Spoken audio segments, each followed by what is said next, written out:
It's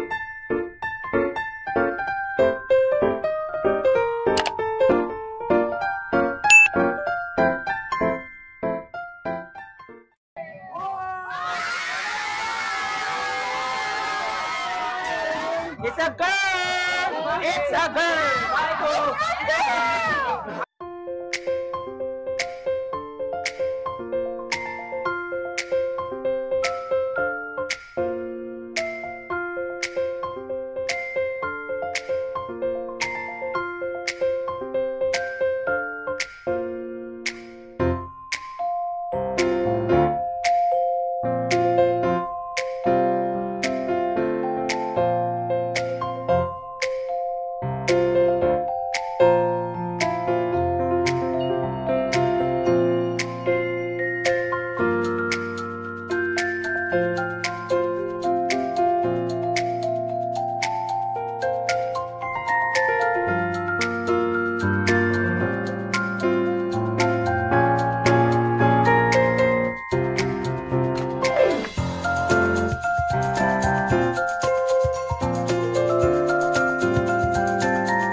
For today's video ay open na natin yung coin bank natin, yung ating alikansya. Yung alikansya natin na nilagyan natin ng either 500 or 1,000. Inipon natin mga about mga lagpas 1 year na siya na inipon. So tingnan natin kung magkano. Tama-tama kasi malapit na yung malapit na mga anak si Mrs. Look at that, hinog na. Wow! Okay guys, simulan na natin. Let's count how many magkano yung naipon natin in 1, 2, 3. We'll be right back.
tipo namin na savings. Yes, bali yung savings namin, more than 1 year na itong pinag-ipunan para sa baby. Hindi ko akalain na yung ipon mo talaga na yung total nakaabot na 90. Tama. 1, 2, 3, 4, 5, 6, 7, 8, 9. Hindi ko akalain na yung ipon namin na more than 1 year, mga 1 and a half. Hindi pa siya lumabot na 1 and a half. mga 1.5, ay umabot siya ng 90,000. Wow!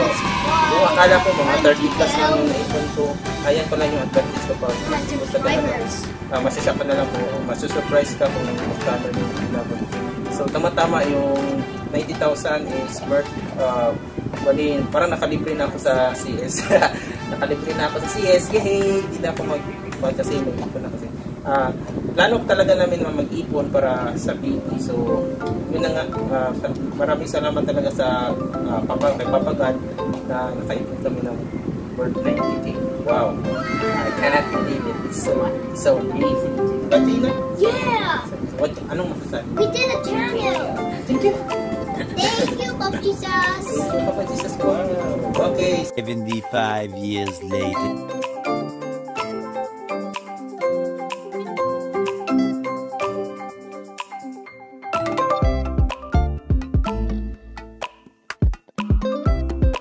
Hi guys, dito kami sa Sargent County Hospital.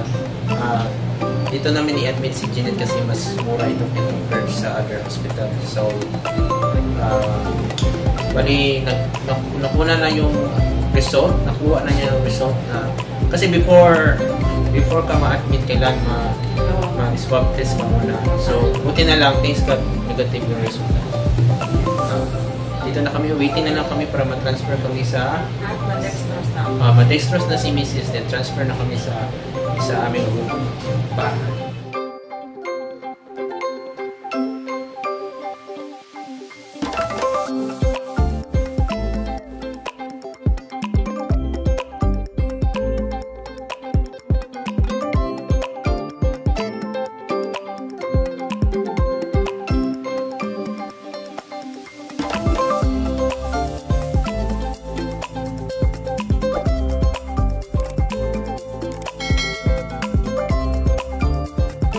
Hi guys! Dito na kami sa aming room. Dito na kami sa aming room. Ito si Jean Vibes Vlogs. Say hi! Wait na lang namin na malagyan ng linen yung bed. See you later!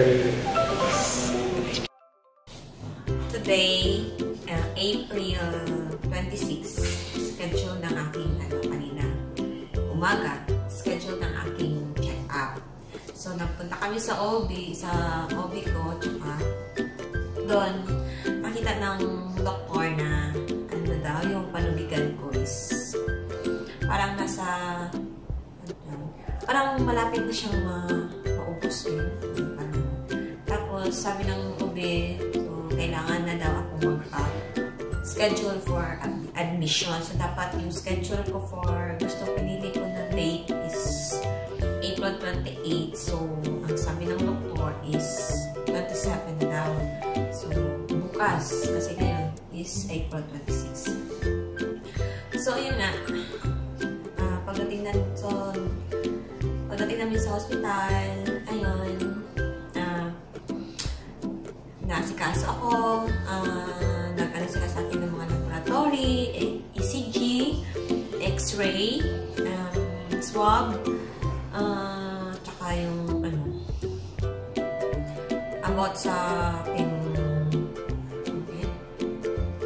fetal heart rate ang chinek nila. So, thanks God na negative ako. So, ayun na nga. After nun, after naglabas yung result, so, nilagyan na ako ng dextrose. And then, madali lang, kinorwado nila agad ako sa room. So, ito na nga. Then, tomorrow is my schedule for CS. Let's wait. Let's wait and see you on my next clear. Tomorrow. Hi guys, morning. Yung misis ko ready na for operating for her CS. Nakagaw na siya. Tapos waiting na lang kami na forward siya sa operating room. Say hi. Say hi. Yan, excited na kami para makita si baby.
thousands of tears later. Gusto rin yan.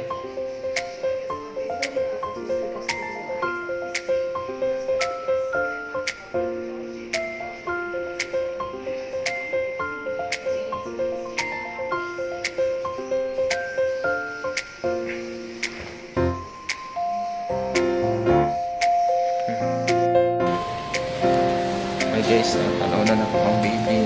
Humanang delivery pa si S6 ni Mrs. Ato na ta sa Nico. Kita na nato si baby.